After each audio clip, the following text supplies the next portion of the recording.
Salamat, Panginoon. Salamat.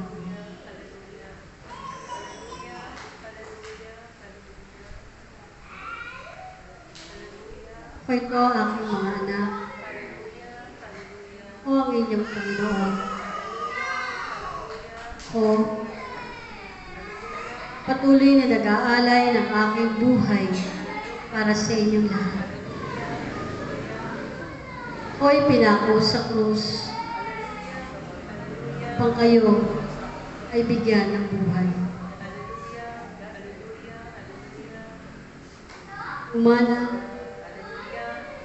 Magas ang aking mga dugo upang kayo'y linisin sa inyong mga kasalanan.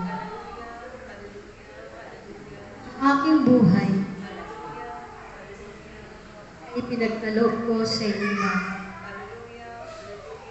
Kaya naman aking mga anak, Nais ko sa inyo,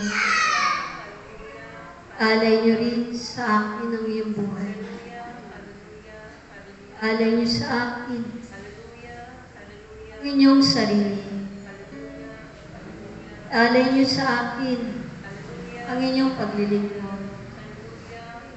Alay niyo sa akin ang inyong mga kabalisahan. Alay niyo sa akin ang inyong mga kahinaan. Alay niyo sa akin ang inyong mga problema. Alay niyo sa akin ang inyong pamilya, ang inyong lakas, ang inyong buhay. Pangito, aking ibalik sa inyo. Kapag taong nag-aalay ng kanyang buhay, hindi siya magkakamit. Kaya aking mga anak, ang inyong buhay ay galing sa Diyos. Ang inyong buong katawan ay galing sa Diyos. Ang inyong espiritu ay galing sa Diyos. Kaya naman, kayong lahat ay dapat para sa Diyos.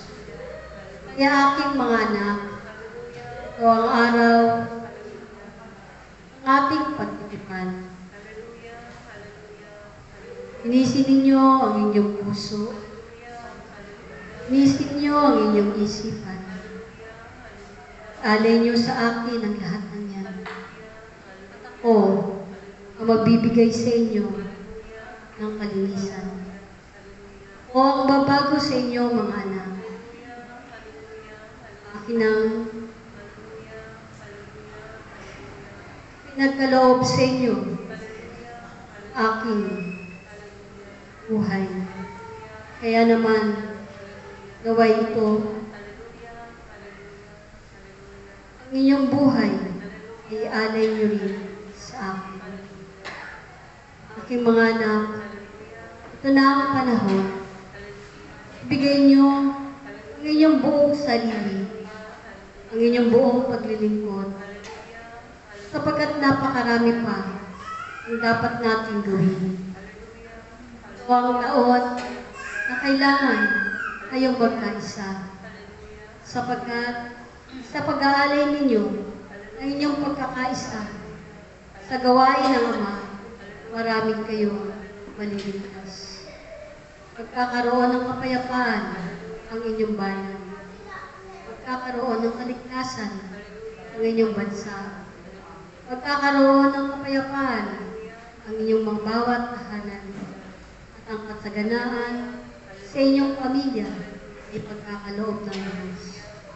Kaya aking mga anak, huwag na kayong magsayang ng oras. Ang buong oras niyo ay alay niyo na sa Ama. Ang inyong buong lakas ay alay niyo na sa Ama.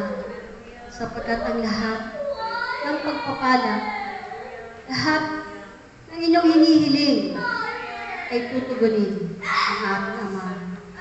Kaya aking mga anak, magpatuloy kayo sa paglilingkod. Ako ang inyong Panginoon ay lagi niyong kasama. Kami ay laging sa inyo, saan man kayo naroon. Saan man gawain kayo naroon. Sapagkat ang lahat ng bagay ay pagkakaloob sa inyong lahat. Kaya aking mga anak, patuloy kayong maglingkod, patuloy kayong magpatawaran, patuloy kayong magkaisa, at patuloy niyong ialay ang inyong buhay para sa Ama. Maraming salamat at sumainyo ang aking kagalakan. Salamat. Salamat.